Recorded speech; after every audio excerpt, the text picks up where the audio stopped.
नमस्कार दोस्तों, छत्तीसगढ़ी सिनेमा के तहकीबात के पिछले एपिसोड में हमने बात की थी कि राजनांदगांव में जन्मे किशोर साहू जी के मन में अपनी मिट्टी को पहचान दिलाने की उपजी छटपटाहट ने किस तरह छत्तीसगढ़ी सिनेमा के लिए जमीन तैयार की।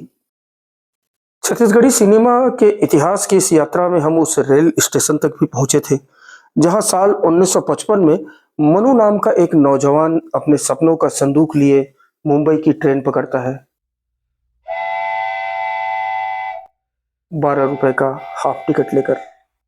तो दोस्तों, साल 1955 में मनु नायक कुछ कर गुजरने का सपना लेकर मुंबई रवाना होते हैं और फिर इसके 10 साल बाद वे सचमुच ही ऐसा कुछ कर गुजरते हैं जो इतिहास बन जाता है।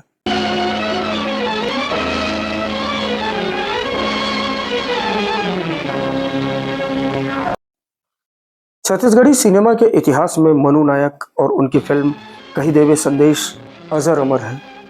इनके किस्से अजर अमर हैं। ये किस्से न जाने कितनी बार कहे जा चुके हैं, आगे भी कहे जाते रहेंगे।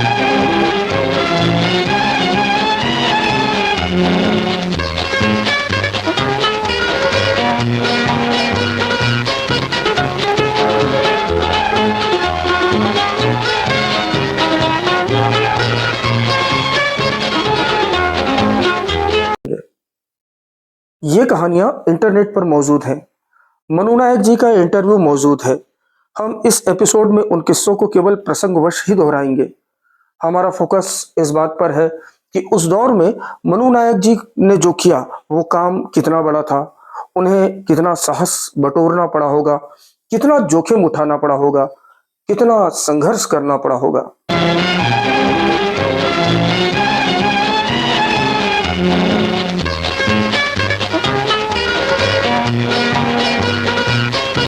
मनु नायक जी ने जातिगत असमानता और छुआछूत के खिलाफ फिल्म बनाने का साहस किया था। उन्हें जबरदस्त प्रतिरोध का सामना करना पड़ा, लेकिन तब भी वे हारे नहीं। उन्होंने इस प्रतिरोध के खिलाफ अपने तरीके से लड़ाई लड़ी और इसे बेअसर कर दिया। मनु नायक जी ने प्रतिरोध को न केवल बेअसर कर दिया, बल्कि अपनी फिल्म को और भी ज्यादा असरदार बना दिया। जो फिल्म केवल छत्तीसगढ़ के लिए बनी थी, वह अब पूरे मध्य प्रदेश में टैक्स फ्री थी।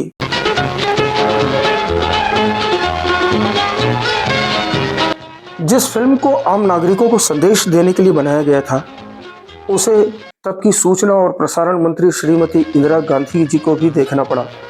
उन्होंने इस फिल्म की सराहना करते हुए इसे राष्ट्रीय एकता के लिए जरूरी फिल्म बताया था। वरिष्ठ साहित्यकार सतीश जायसवाल जी अफसोस जाहिर करते हुए कहते हैं कि छत्तीसगढ़ ने अपने इस नायक को पहचानने में 24 साल लगा दिए। हालांकि पहली छत्तीसगढ़ी फिल्म के रूप में कही देवे संदेश की जमकर चर्चा हुई।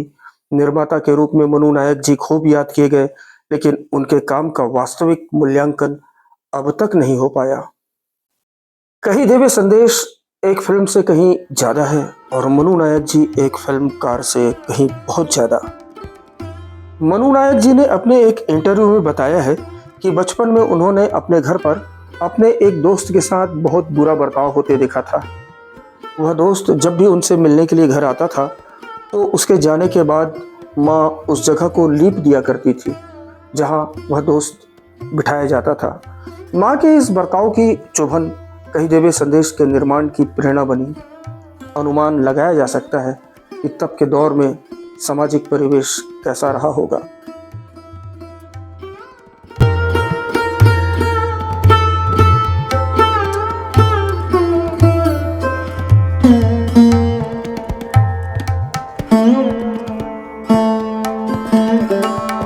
इस परिवेश के आकलन के लिए आइए थोड़ा तह की ओर उतरते हैं।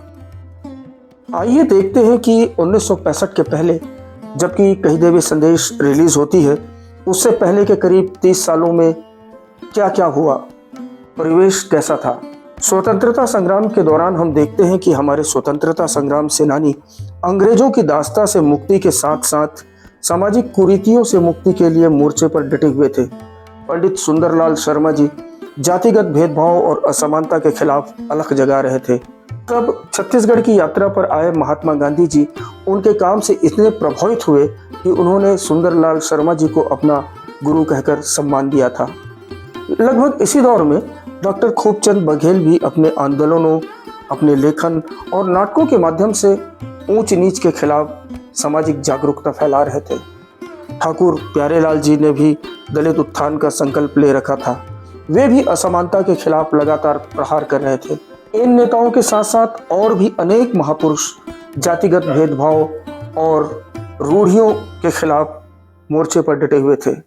लेकिन इसके बावजूद साल 1965 तक आलम यह था कि तथाकथित छोटी जाति के लोग जिस जगह पर बैठ जाएं, उस जगह को लीप दिया जाता था।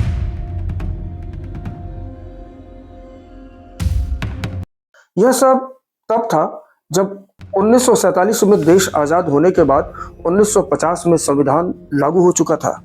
कुछ और घटनाओं पर नजर डाल लेते हैं।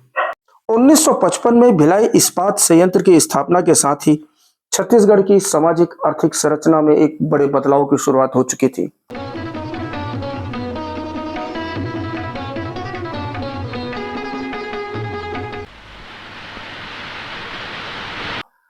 उन्नीस में मध्य प्रदेश का उदय हो चुका था। सीपी एंड बरार से अलग होकर छत्तीसगढ़ अब मध्य प्रदेश का हिस्सा था।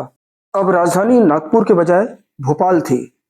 ऐसे सामाजिक, आर्थिक और राजनीतिक उथल पुथल के दौर में मनु नायक अपनी छत्तीसगढ़ी फिल्म लेकर के आते हैं, कही देवे संदेश।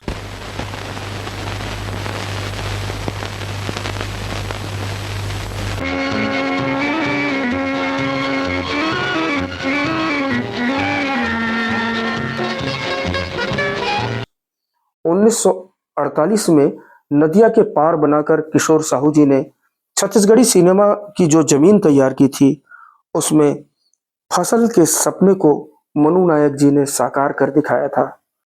जाहिर है कि मनु नायक जी ने कही देवे संदेश बनाकर एक बड़ी चुनौती स्वीकार की और उस पर जीत भी हासिल की। छत्तीसगढ़ी सिनेमा में उनके अवदान को देखते हुए उन्हें छत्तीसगढ़ सरकार ने किशोर साहू पुरस्कार से विभूषित कर सम्मानित किया था। लेकिन फिर भी छत्तीसगढ़ी सिनेमा के चाहने वालों के मन में कसक रह गई। उसकी चर्चा आगे करेंगे।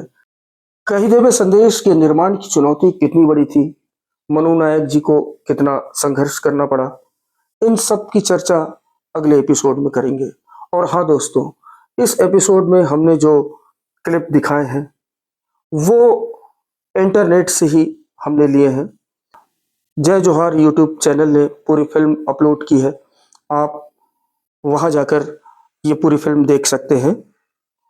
हम डिस्क्रिप्शन में लिंक दे रहे हैं। जय जोहार यूट्यूब चैनल सहित हम सभी जाने अनजाने लोगों के प्रति आभार व्यक्त करते हैं, जिनकी मदद से हमने इस एपिसोड के लिए सामग्री हासिल की है। नमस्कार।